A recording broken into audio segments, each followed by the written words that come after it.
I'm wondering how development institutions can work or do work with private investors to collaborate in increasing financial inclusion. So IFC's mandate is to work with private investors, our sister organization at the IBRD. And a lot of the legal regulatory work that you asked me in the prior question is handled through our interventions with countries and IBRD. I'm Silvia Andreoletti, Senior Reporter at Trade Finance Global. My name is Adel Meer. I'm the manager of SME Finance, Solutions and Impact at the World Bank Group. Welcome to Trade Finance Talks, your go-to trade, treasury and payments podcast. Brought to you by Trade Finance Global. Hello and welcome to Trade Finance Talks. I'm Silvia Andreoletti, Senior Reporter at Trade Finance Global. And today I'm here with Adel Meer, Manager of SME Finance, Solutions and Impact at the World Bank Group. Adel, thank you for joining us. Thank you for having me, Silvia. So to start us off, why don't you tell me a little bit about yourself and your role at the World Bank Group? Sure, happy to. As you mentioned, my name is Adel Meer. I'm the manager of SME Finance, Solutions and Impact at the World Bank Group. Financial inclusion for us is a huge priority, and the purpose today is around how the World Bank Group can support micro, small and medium enterprises, working through our partners, which in many cases are local financial institutions, but as well as other solution providers that can provide and support MSMEs by providing funded and unfunded solutions to help their businesses grow. The idea is now that we have to constantly innovate our product suite to be able to offer more competitive solutions to MSMEs in developing countries and to maximize the benefits that they can get out of their relationship with the World Bank Group. Thank you. So you've talked about increasing financial inclusion. But whenever we hear about what groups are excluded most from financing, women-led and marginalized groups, SMEs and women businesses come up again and again as the ones that struggle most to access financing. Can you tell me a little bit about why that is? You're absolutely right. When you talk about the MSME finance gap, and that's sort of how we define what's available in terms of financing in many of these markets versus the demand for financing, and that's estimated to be around 5.7 trillion. Within that gap, you have the disparities, right? You've got, like you mentioned, the agenda lens that women-owned SMEs and businesses managed by women tend to have fewer options of financing. Vulnerable communities, displaced populations, youth have also smaller degrees of optionality when it comes to financial services. And there are a range of factors. Some are social, some are economic, some are just procedural. You have, in many jurisdictions, a reliance on collateral-based lending. And if assets tend to be in the name of the male household member, there's a general tendency to have loans attached to those assets. And then the beneficiary of that financing also becomes the male household member.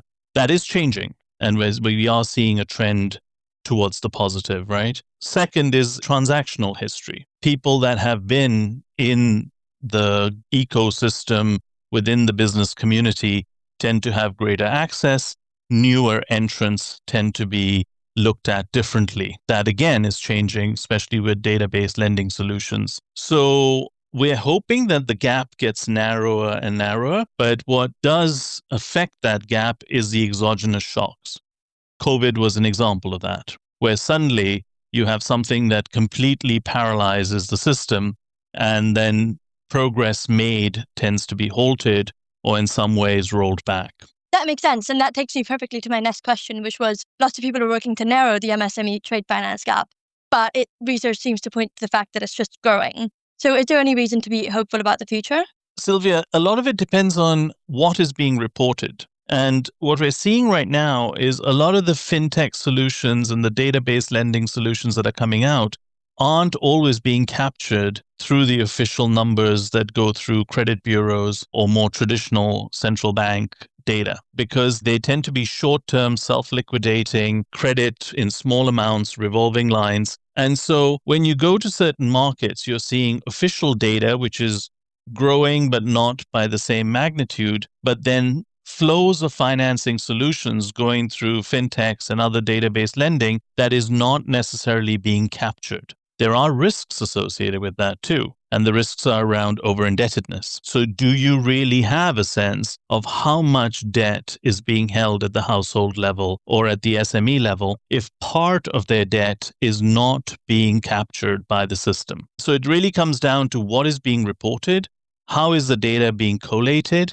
and who's really monitoring the true debt-to-income ratio for many of these MSMEs. That's really interesting because you tend to just take the data that you're given as completely correct. I'm just curious, is there anything being done to make sure that what's being reported is closer to what's actually happening? Are there any initiatives or? You have certain jurisdictions, especially as more and more countries think about open finance and data, which is outside of the traditional banking system being captured as well, to look at how we can actually measure the right level of credit and the right types of products being offered to the market. Brazil has taken a fairly advanced step with its PIX system, and that's showing good results in terms of how the digital ID of an enterprise or a person then can connect all the data points related both through traditional financial services and non-traditional financial services.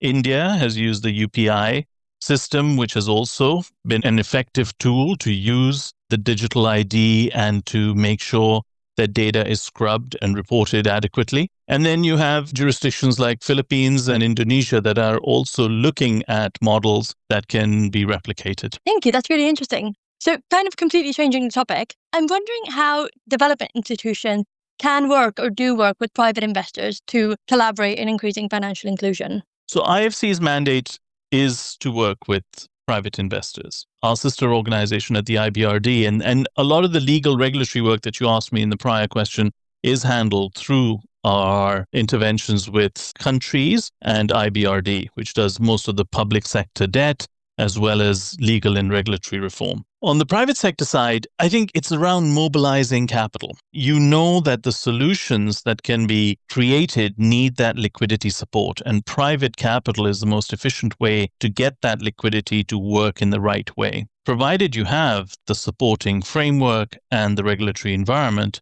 capital will flow. We also know that most of product innovation comes from the private sector. So where there is a market demand, you will have private sector players looking to design solutions for that. Their ability to design effective solutions and responsible solutions is where we get involved. We see a number of players in the market, but then you've really got to narrow down as to whether or not they're applying responsible lending, responsible collection, making sure there's no over-indebtedness, there's the right sort of safeguards in place from an environmental and social perspective. And ultimately, you've got to make sure that the client sees a net benefit. There has to be a tangible, positive impact that is seen after they apply these financial service products to a clustered customer base. Hey, enjoying the episode? Tap follow for more. Done? Let's get back to it. Yeah, that makes a lot of sense. I think I heard someone say that banks don't have a conscience and private investors don't have a conscience. They're looking at doing what's profitable, not necessarily what people would think is the right thing to do. Would you say that sort of accurately describes the sort of struggle that you're talking about? It's a very generic thing to say banks don't have a conscience or private capital doesn't have a conscience. I think there are players in the spectrum, those that are there to take opportunistic bets and take risks as well as rewards which are not really prudent or respectful of the end client needs. But then you've got a vast majority of financial institutions that do play a proactive role in supporting the development of the local economy. Banks take public deposits. They're providing certain benefits by allowing populations in certain jurisdictions to have a mechanism to save. They deploy those deposits in responsible lending manner, and they're meant to. Central banks, regulators ensure protection and solvency of the bank to make sure that there is the right protection for public deposits, but they also maintain credit checks on whether or not the bank's asset quality is adequate and the bank's management is behaving in a responsible manner. I don't think you can make a comment that they're all profit-oriented or profit-driven. Ultimately, you do want banks to be profitable so that depositor interests are maintained. A failing bank would mean your deposits would be at risk. And so, again, you've got to look at the balance, and that's more on the traditional banking model, where you have private capital flows into particularly risky asset classes, which are backed by high net worth individuals or investor bases that may not have the same sort of guidelines or safeguards. There again, it depends on each jurisdiction's regulator to set the rules of who can play in that private credit space and what they do with the money. That makes a lot more sense. Thank you. I'm wondering from an ESG perspective, you were talking earlier about respect environmental, social and governance sort of parameters. How can we ensure that expanding access to financing doesn't come at the expense of meeting emissions targets, especially SMEs that at least there's a perception that they don't track their emissions as well as major global players do?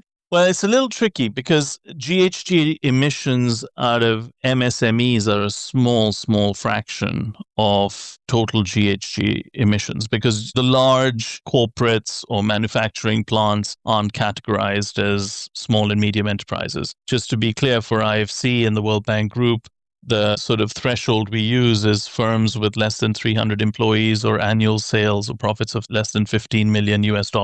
So those tend to be fairly small, and you're not looking at large environmental and social risks. Having said that, I think, again, it's at each country level to set the standards, make sure all entities operating in that country apply those standards, and licenses are granted and applications to continue operations are granted based on their ability to meet the national standards. That makes sense. And it's true that at the end of the day, it's not going to be micro and small enterprises that are going to make or break climate change. You're absolutely right. So speaking of climate change, you've talked a lot in the past about finance being used to counteract vulnerability, which I find really, really interesting. What will the new challenges be, do you think, in the next 2 or so decades, especially related to the climate and climate financing?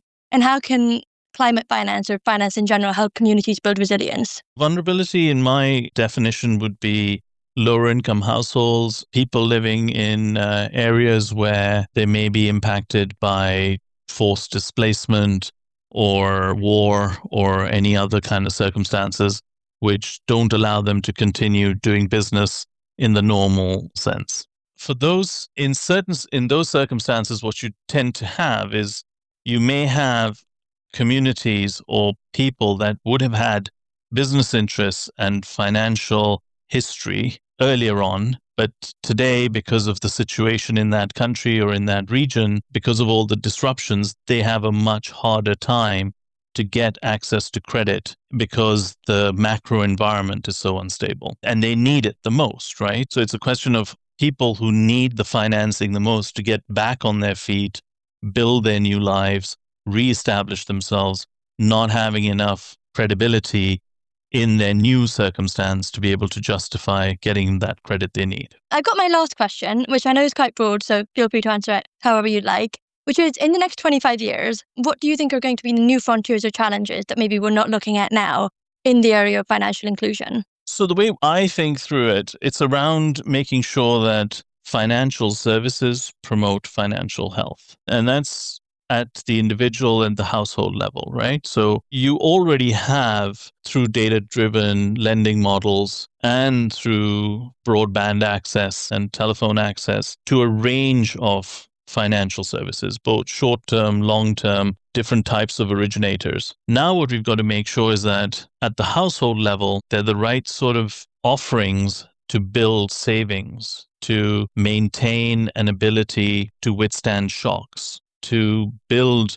assets and create wealth for future generations. And rather than get into this very short-term spending mentality, which then leads to over-indebtedness and poorer financial health at the household level. We all know the demographic data. We know that today's university graduates, even in many developed markets, come out with more debt than what their parents had. Affordability is an issue across the board in emerging markets as well as in developed markets. And so financial services, both on the lending side but also on the saving side, have to allow for households to have better livelihoods, better savings, better planning, so that they can have a cushion down the road.